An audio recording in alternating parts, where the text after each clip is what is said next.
Classic and Vintage Quilt is a great quilt revival. We found an actual antique quilt and we reproduced it and put it into a pattern. I think you're going to love this classic and vintage spool cabinet quilt.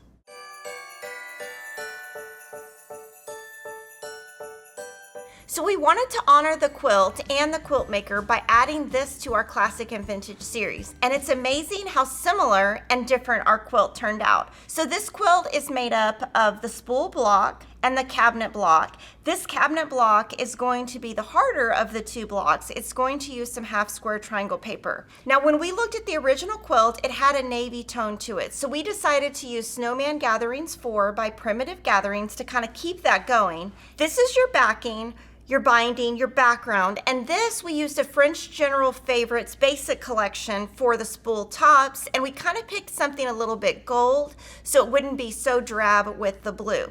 Now your pattern is completely free. It's called Spool Cabinet, but if you want to turn this into a larger quilt, we have a low price PDF to make a table runner, lap, twin, or queen size, so you can either make the block or the quilt, your choice, all available at Fat Quarter Shop. So let's get our pattern and get sewing.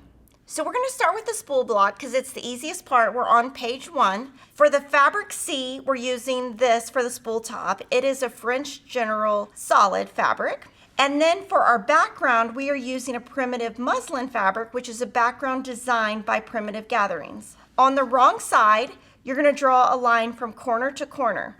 And then to create the spool, you're going to place your squares on the left and right sides where they're all angled down the same direction. And what I'm going to do here is I'm going to use glue to keep this in place. I'm just going to put 3 little dots that will keep it in place, especially since you have 2 sides. It will really help keep it in place. If you just had one side, it wouldn't be as necessary to use glue or pins. Then what you're going to do is stitch directly on the line, trim a 1/4 inch away, and then you're going to have this unit. For each block, you're going to be making 2 of those, and they look the same right here, but when you flip them around, you will see that it creates that spool. And inside that spool, you're going to have a fabric A square, and this is where it's really fun because all those fabrics I showed you at the beginning, you can mix and match those. You're going to take your fabric F rectangles, sew that with a 1/4 inch seam, press according to the pattern, and then you'll sew all of this together, and it will first look like this. And here I'm going to show you a tip on pinning. So right here, you're going to want this right here and this right here to meet up. I'm going to mark a 1/4 inch here at this intersection and a 1/4 inch here. Then I'm going to mark a 1/4 inch here and here. So where those black lines are is where you're actually wanting to line up. So the first thing I'll do is put this right sides together. I'm going to pin at the very end just to get a base going, once in the center, and then we're going to do poke a pin. And what you want to do is you want to put your pin where that 1/4 inch line is, and I can see through that fabric so I can see it's right there. Then you're going to put the pin right through the other 1/4 inch, pin in place. Do the same thing on the other side, and you'll have a total of 5 pins, but when you sew over this, it will come out really nice. So you're going to do that on both sides.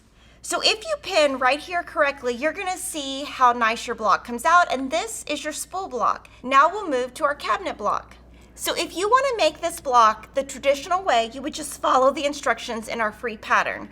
If you want to do this quicker, you could cut 2 rectangles 3 by 6.5, put your fabrics right sides together. You're going to use this triangle paper. Right here, I'm using the 1 inch pre-cut friendly half square triangle paper, and you're going to put 3 squares on top. From here, you would stitch directly on the dotted lines, and here you can see this in the red thread.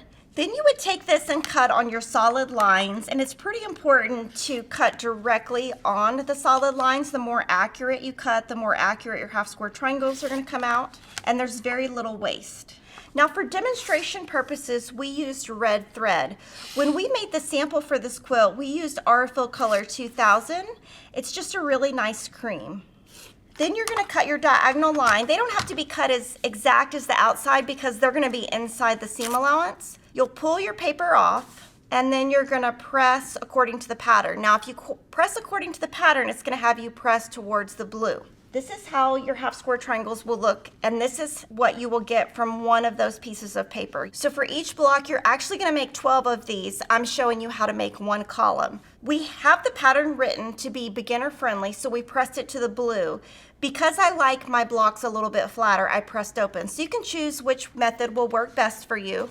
And like I said, you're going to make 6 for the left side and 6 for the right side. So here, you're going to line up like this, and you can use any 1-inch finished triangle paper you want to use when you're making this. You're going to line those up, sew those together, and you'll get this. And I make sure to pin at each intersection as I sewed. I did press this open, but you can press according to the pattern if you're more of a beginner. And for each block, you're actually going to make 2 of these. And then what's fun here is you put one like this, you put your fabric D like this, and then you flip one of the columns and it gives you this look. And then when you sew that together, this is how that looks. And we did press this one to the inside, the rest open, but you can press however you want. And both of your blocks finish at 6.5 inches. Now, if you wanted to, you could make this block like this if you just wanted it to be a little bit more simple. So this is our lap size, and this pattern layout is available with the low priced PDF, but I wanted to talk a little bit about how you lay this quilt out. All of your spools are on point, so they all go the same direction. And then all of your cabinet blocks are the same direction. And here, what you want to do is you just want to mix and match where you don't have the same prints touching so that you get this big variety of scrappiness. And I wanted to let you know when we wrote this pattern, we wrote all of the corner and setting triangles where they're cut larger, and then you can trim down after so you don't have to be as exact when you're putting that together. By doing that, you're going to get a really nice inner border and a really nice outer border because it will not be wavy because you will trim it down before you start adding your borders. We finished our quilt with the Bubble Flowers pantograph. The thread is really nice cream and it is light enough to blend where it doesn't show up too much on the background or your darker prints. And we were inspired by that pantograph with the bubbles that we put on the back of the quilt. Here's our Spool Cabinet Quilt. That's the vintage version of what we're making today. Kate found this at a local thrift store, and we loved how it featured the blocks. I wanted to show you, you can tell how vintage it is because they didn't even do binding. They just put the backing and the front and then turned it in. Everything is hand-pieced, and you can see the hand quilting.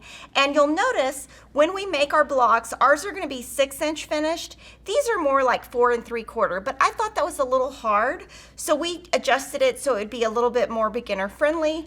Another thing that's kind of different about this quilt is these spools are all just rotated very randomly. There's really no rhyme or reason to how they did it.